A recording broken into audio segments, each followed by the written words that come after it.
Bahagya ding inilagay ang espada sa kanyang mga paa. Bagaman hawak niya ito sa kanyang kamay ay halata na halos hindi mahawakan ng kanyang palad ang hilt. At ito ay mga traumatic injuries lamang na makikita mula sa labas. Bagamat ang aktwal na internal injuries ay hindi nakikita ng lahat, maaari na silang hulaan. Napakabigat. Bukod dito, para kay Vincent, ang pinakamalungkot na bagay ay ang kanyang tunay na enerhiya ay naubos na. Nangangahulugan ito na imposible para kay Vincent na maglunsad ng higit pang mga pag-atake, at kahit na ang sarili niyang mga pinsala ay hindi kayang ayusin ng tunay na enerhiya. Tuluyan na siyang natalo. Gayunpaman. Si Vincent ay kasalukuyang mahigit 10 metro ang layo, at walang lumalapit sa kanya, ngunit sila ay nasa malayo, bawat isa ay may hawak ng kanilang mga sandata at maingat na pinalibutan siya. Natalo ka. May bakas din ng dugo ang bibig ni Mika, at ang kanyang kanang braso na parang jade ay ilang beses ding naputol ng jade sword ni Vincent. Kung titingnan ang kabiguan ni Vincent, iba siya sa ibang tao, walang bakas ng bakas sa mukha niya ang saya, tanging lungkot lang. Kahit na siya ay isang kalaban, si Vincent ay maaari pa ring magdulot ng napakalaking pinsala sa ilalim ng kanyang tumpak na depensa. Ito lamang ay sapat na upang mapahanga ang sinuman. Kaya naman, mas tumingin siya kay Vincent na may emosyong pinapanood ang Zuelto Dusk. Bahagyang ngumiti si Vincent, ibinuka lang ang kanyang bibig, at maraming dugo ang umagos mula sa hiwa ng kanyang bibig. Hindi man lang niya pinunasan ang kanyang bibig. Oo, natalo ako. Bagamat natalo ka, Vincent, sa labanang ito, bagamat ikaw at ako ay nagkaroon ng puot noon, lahat ng puot ay mapapawi dito. Upang makalaban mula simula ng gabi hanggang hiteng gabi sa sobrang higpit. Pagkubkob sa amin. Kahit na sa mga tuntunin ng pagiging epektibo ng labanan anuman ang iyong hindi sumusukong espiritu. Ikaw ay isang kalaban na karapat-dapat sa paggalang ng lahat.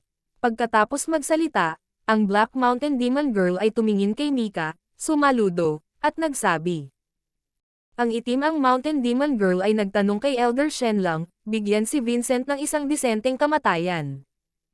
Ang kagalang-galang na Bigfoot at iba pang 3 Supermaster ay halos sabay na sumaludo. Sumasang-ayon kami sa Black Mountain Demon Girl, maaaring mamatay si Vincent, ngunit mangyaring panatilihin ang kanyang huling bit ng kagandahang asal. Sa sandaling bumagsak ang mga salita, maraming mga sundalong kinubkob mula sa lahat ng panig ay yumuko at lumuhad, na nagmamakaawa ng sabay-sabay. Maghihintay ako, at humihingi din ako ng awa kay Elder Shenlang. Mahigpit na nagngangalit si Neljon. Ang matinding puot sa pagitan nila ni Vincent, paanong mamatay na lang si Vincent? Sinaktan ni Vincent ang aking mga sundalo at ininsulto ang aking mga executive. Ang bagay na ito ay puno ng galit, at hindi sapat ang 1,000 pagbawas. Kaya, paano dumating ang isang disenteng kamatayan? Nag-aalala rin si Triton. Tama. Karapat-dapat si Vincent na magdusa ng lahat ng uri ng pagpapahirap at mamatay. Talagang imposible na hayaan na lang ito ng ganito, kung hindi, paano natin maaaliw ang mga magiting na kaluluwang namatay ng trahedya sa kanyang mga kamay? Paano natin hahayaan ang mga nainsulto sa kanya na aaliw ang mga matataas na executive? Patayin, dapat pahirapan at patayin. Nang makita ang mga opinyon mula sa magkabilang panig, si Mika ay medyo napahiya ng ilang sandali. Gayunpaman, sa sandaling ito, biglang dumating ang mga tawa mula sa direksyon ni Vincent. Kabanata 3678. Tumayo siya. Ang pagtawa na iyon ay napakadalisay, walang anumang panunuya o iba pang emosyon, ngunit ito ay napakabilis at kakaiba sa sandaling ito. Sa partikular, ang boses na ito ay nagmula kay Vincent. Natural, lalabas pa itong mas malupit sa gitna ng nakakabutas ng tainga. Lumingon ang lahat, biglang napuno ng pagtataka at pagkalito ang kanilang mga mata, at ang ilan ay may bahagyang galit. Vincent, anong tinatawa-tawa mo? Tanong ng isa. Makakatawa ka pa kapag nalalapit na ang iyong kamatayan. Are you out of your wits? Ang torturer ay sambat sa malamig na boses ng walang kagalang-galang. Kahit na ang mga salita ay hindi magalang, ang mga nagpoprotekta sa pangkat ng pagpatay ay hindi madaling sabihin. Pagkatapos ng lahat, sinusubukan nila ang kanilang makakaya upang manalo ng mga benepisyo para kay Vincent dito. Si Tao ay kumakanta dito. Hindi ba't puro gulo ito ng isang ina? Tumingin din si Mika kay Vincent nang walang pakialam, hindi alam kung ano ang ibig sabihin ng lalaking ito.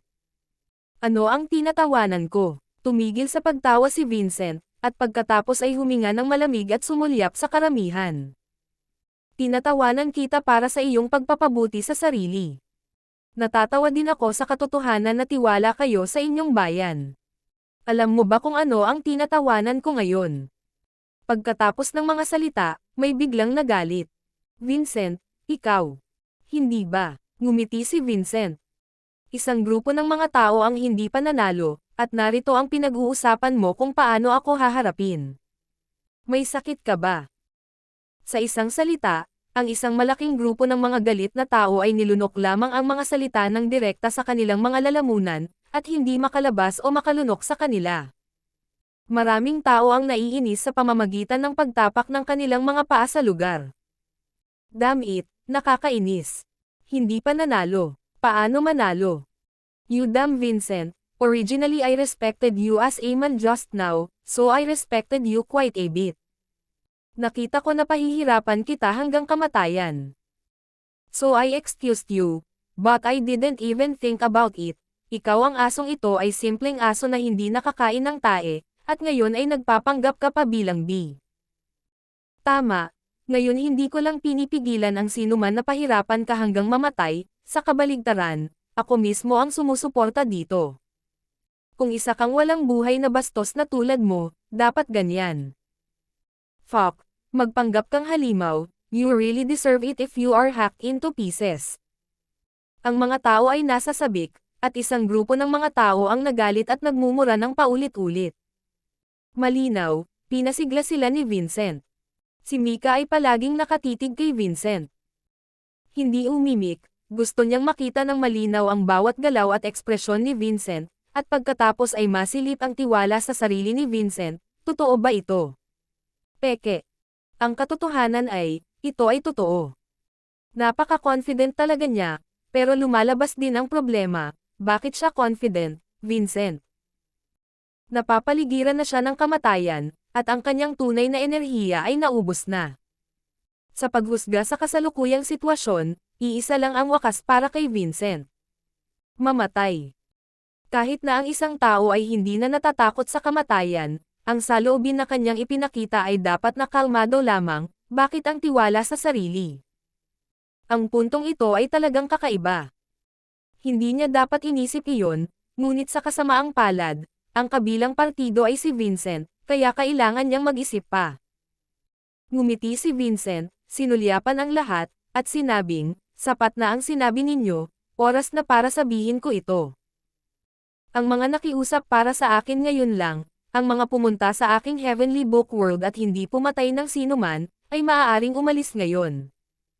Ako, si Vincent, ay hindi mabuti o masama. Hinding-hindi ko gagawing mahirap ang mga bagay para sa iyo. Sa sandaling lumabas ang mga salita, isang malaking grupo ng mga galit na tao ang nanatili sa lugar. Maya-maya, may tumawa ng galit, tinuro si Vincent, at nagtanong na may kakaibang tawa, ano ang pinag-uusapan niya ngayon? Anong ibig niyang sabihin, hahayaan niya tayong mabuhay? Fuck, niloloko niya ba ako? Nang marinig ng lahat ang mga salita, lahat sila ay tumawa ng pilit. Vincent, sinira mo ba ang utak mo sa laban ngayon lang? Are you fucking poisonous? Pagkahulog ng mga salita, nagtawanan ang lahat. Nakita mo na ba ang iyong kaaway na tinatapakan sa ilalim ng iyong mga paa at sinasabi sa iyo ng napakatahimik na nais niyang iligtas ang iyong buhay? Kung meron man. Natatakot ako na baka may tumawa sa utak ng batang ito. Sa katunayan, ganoon din sila. Gayunpaman, habang sila ay tumatawa, biglang tumayo si Vincent doon na nakangiti. Kabanta 3,679. Iba siya. Sa sandaling tumayo si Vincent, ang mga ngiti sa mukha ng lahat ng nasa eksena ay nagyelo na parang tubig na sumasalubong sa mababang temperatura. Si Mika, na bahagyang pinagmamasdan si Vincent, ay hindi maiwasang makaramdam ng kabog sa kanyang lalamunan sa sandaling ito, at ang kanyang katawan ay biglang lumakad ng kalahating hakbang pasulong. Ito. Anong nangyayari dito? Nalugmok si Vincent kaya hindi na siya makaupo. Kahit na may mga paulit-ulit na pahinga sa pagitan ng pagsasalita, talagang imposible para sa kanya na makabawi sa ganoong kaikling panahon. Ito ay hindi kapanipaniwala, ngunit isang kapanapanabot na hakbang. Kahit na ang kakayahan ni Vincent sa pagbawi ay talagang mas mahusay kaysa sa mga ordinaryong tao, halos hindi siya makatayo, at ang kanyang figure ay nakakagulat. Ngunit hindi ito ang kaso ni Vincent sa ngayon. Mabilis siyang tumayo, na para bang siya ay isang normal na tao. Bukod dito, kung sinabing ginamit niya ang lahat ng kanyang lakas para tumayo at magpanggap na takutin ang mga tao. Kung gayon ang Jade Sword na nakakuyong sa kanyang kamay ay nagpapakita na imposibleng maging ganito siya. Siya ay mas katulad. Normal. Ngunit ito ay imposible, napakaraming pares ng mga mata ang nakatingin dito, at ito ay pagod na sa loob ng mahabang panahon. Kapag ganap na silang nangingibabaw, lahat sila ay may galos at humihingal. Kapag si Vincent ay pasibo at nag-iisa, paano ito maaari kang tumayo ngayon? Ito. Imposible ba ito? Ngunit si Vincent. Ganito pa rin si Mika, pero ang iba ay halatang nagpapalaki. Ang isang grupo ng mga tao ay tila nakakita ng isang multo, at matapos ang mga ngiti sa kanilang mga mukha ay nagyelo, ang kanilang mga katawan ay hindi namamalayan na umatras. Bakit? Hindi ba kayo makatawa? Tumingin si Vincent sa kanila at bahagyang ngumiti. Nagulat silang lahat na parang nakakita ng multo, tumatawa. Paano ka matatawa? Vincent, ikaw. Pipi, kahit na may nabigla sa sinabi, ito ay nakabara sa lalamunan ng buhay, at pagkatapos, tulad ng iba, ganap na tahimik. Galit na galit si Neljon kaya kuripot siya, hindi niya matanggap ang sitwasyong ito, at hindi niya makita si Vincent na kumukuha ng anumang momentum. Nang makitang natulala ang lahat, napanganga si Neljon, tumayo at galit na sinabi, "Fuck, sa tingin mo ba kami ay tumatayo sa iyo? Nakakamangha ka kapag tumayo ka. Ang pagtayo ay maaaring magpasya sa ating buhay o kamatayan. Hayaan mo akong sabihin ang isang bagay na pangit, Vincent, huwag mong sabihin na ang iyong anak ay nakatayo ngayon, kahit na ang iyong anak ay maaaring tumakbo at tumalon ngayon, kaya ano? Kabaitan. Sa mga salitang iyon, maraming tao ang nagising. Oo. Gaya ng sinabi ni Neljon, ano ang ibig sabihin na kayang tumayo ni Vincent? Wala itong ibig ipahiwatig. Kahit na kaya niyang tumakbo at tumalon ng isang hakbang pa ngayon, ano? Ang isang walang ngipin na tigre ay mukhang nakakatakot, ngunit ito ba talaga? Hindi ito nagbibigay ng kaunting banta sa lahat. Sa pag-iisip nito, isang grupo ng mga tao ang agad na nagmura sa isa't isa. Fuck, I'm really bluffing you, kid. Oo, anong magagawa mo kung tatayo ka? Imposible bang matalo mo kami hanggang mamatay sa maliit mong kamao? Lahat ito ay mga cultivator dito. Huwag mong sabihin gusto mo kaming saktan ng iyong maliit na kakayahan sa boxing. Kahit na gusto mong mapalapit sa amin, ito ay kalokohan. Sa aming mga mata, Vincent, bagaman lampas sa aming inaasahan na maaari kang tumayo ngayon, ngunit iyon lang. Pagkahulog ng mga salita, nagtawanan na naman ang lahat. Noong una ay gustong tumawa ni Yuri. Ngunit nang tingnan niya si Mika at nalaman niyang unti-unting humigpit ang kilay ni Mika, pinili niyang ihinahon ang boses, at sabay na tiningnan ng malapitan si Vincent. Tila, tulad ni Mika, nakakita siya ng ilang mga pahiwatig mula kay Vincent. Habang tinitingnan niya ito, mas nakasimangot si Yuri na parang Mika. Dahil unti-unti niyang natuklasan. Mukhang may mali kay Vincent sa oras na ito. Kung ano ang mali, hindi niya talaga masabi. Gayunpaman, kung kailangan mong sabihin ang isang bagay na mahirap, ito ay ang pakiramdam. Nararamdaman niya na ang kasalukuyang Vincent ay ganap na naiiba mula sa Vincent ngayon, kahit na ganap na naiiba mula sa nakaraang Vincent, mas katulad. Kalalabas lang niya sa makalangit na aklat. Sa pag-iisip nito, ang mga mag-aaral ni Yuri ay biglang lumaki ng walang hanggan. Kabanata 3700. Maaari pa ring laruin. Hindi. Hindi. Ito ay imposible. Napakamot at baliw na umiling si Yuri, ayaw niyang maniwala sa kanyang nakita. Siyempre, iniisip din niya na ang mga hulang ito ay lubhang imposible. Dahil ito ay napakasimple. Paano magiging katulad si Vincent noong kalalabas lang niya sa Heavenly Book World 3 araw na ang nakalipas? Hindi pa banggitin ang pagkonsumo ngayon, ang peripheral consumption lang sa loob ng 3 araw ay natutuklap na sa balat ng sinumang hindi patay. Paano siya, Vincent, ay eksaktong kapareho noong una siyang lumabas? Malinaw, walang ibang posibilidad para sa ganitong uri ng pag-iisip maliban sa takutin ang iyong sarili. Ngunit nang isuko ni Yuri ang pag-iisip na ito, ang pagtingin sa mga mata ni Vincent ay tila nagsasabi sa kanya na hindi niya dapat isuko ang ideyang ito, dahil ang ideyang ito ay tila tama. Pwede. Sa sandaling ito, si Vincent, na nakatayo pa ring nakangiti, ay nagsabi, kung gayon, paano kung bigla akong napuno ng lakas? Sa sandaling lumabas ang mga salitang ito, sunod-sunod na nagulat sina Yuri at Mika. Posible kayang ang walang katotohanan na ideya na naisip nila ay totoo nga. Hindi lang sila, pati ang grupo ng mga tao kanina lang ay sama-samang nagulat. Kung ikaw ay puno ng totoong lakas, kailangan mo bang magtanong muli? Kung siya ay puno ng totoong lakas, ang pangungusap ni Vincent na palayain ang mga tao ay hindi na isang biro, ngunit ang katotohanan. Dahil si Vincent sa kanyang kapanahunan ay may ganitong kakayahan. Nang makita ang sitwasyong ito, agad na tumayo si Neljon at galit na sinabi. Vincent, sa tingin mo ba kami ay mga tanga, o ikaw ay malinaw na tanga? Are you full of true energy? Grass, wag mo lang sabihin na umakyat na ako para maging Diyos. Tama, sinabi ko rin na ngayon lang ako sumusubok na umutot. Isang grupo ng mga tao ang nagmura, at ang ilan ay tumawa pa ng galit. Ginawa nilang biro ang sinabi ni Vincent. Nahaharap sa mga kritisismong ito, hindi nagalit si Vincent, ngunit walang magawang umiling. Sa totoo lang, hindi rin ako masyadong naniniwala. Hahaha.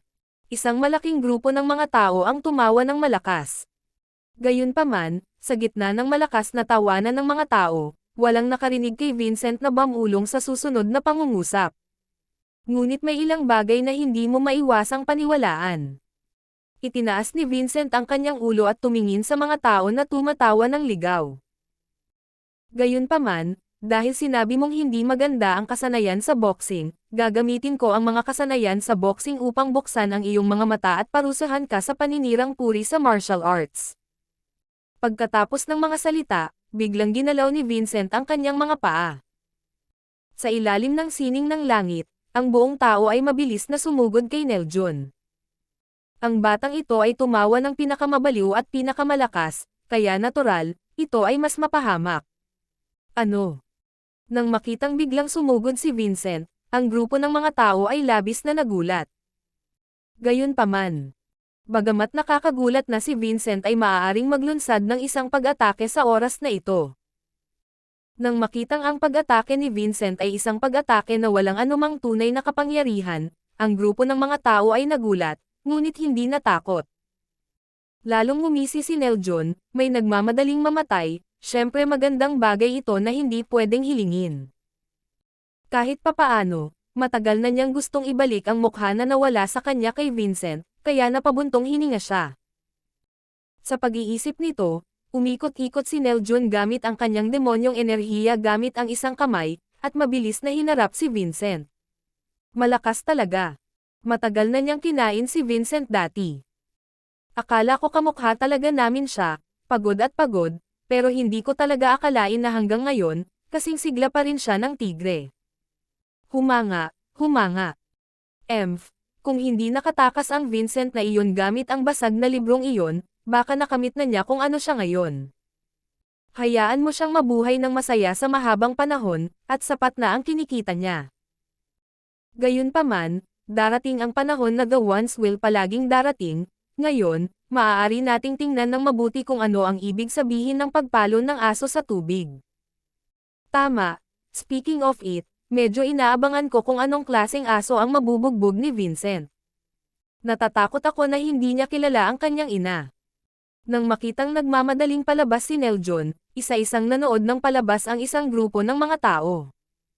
Sa oras na ito, si Neljon, kasama ang kanyang malademonyong aura, ay napakabangis na sa oras na ito. Nang makita si Vincent na palapit ng palapit sa kanya, pumasok din siya sa isang madilim at nanunuya sa sarili. Vincent, gusto kong mamatay ka na. Pagkatapos uminom sa malamig na boses, ipinakita niya ang kanyang demonyong enerhiya at direktang sinuntok si Vincent. Ang magic energy ay direktang bumubuo ng isang hadlang, hindi lamang upang harangan si Vincent, kundi pati na rin upang i-rebound ito ng direkta. Para kay Neljon, ang pagbawas ng dimensyon na suntok ay hindi masyadong kaaya-aya. Hindi tiyak kung sino ang mamamatay. Malamig na ngumiti si Vincent, at direktang sinuntok ang magic barrier. Maraming salamat mga kulits, see you sa next kabanata.